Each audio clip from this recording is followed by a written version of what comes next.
जीवनको सबैभन्दा महँगो चिज तपाईको वर्तमान समय हो, जुन एकचोटि गुमाउनु भयो भने संसारको कुनै पनि सम्पत्तिले किन्न सकिँदैन।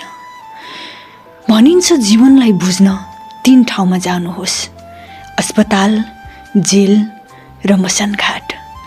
अस्पतालमा महसुस हुन्छ कि स्वास्थ्यभन्दा सुन्दर चिज अरू केही छैन।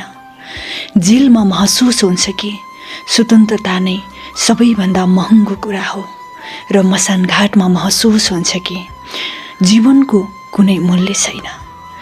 मित्रहरू, यदि हामीले समयको कदर गर्छौँ भने समयले पनि पक्कै पनि हाम्रो कदर गर्नेछ र समय आएपछि हामीलाई महत्त्वपूर्ण बनाउनेछ।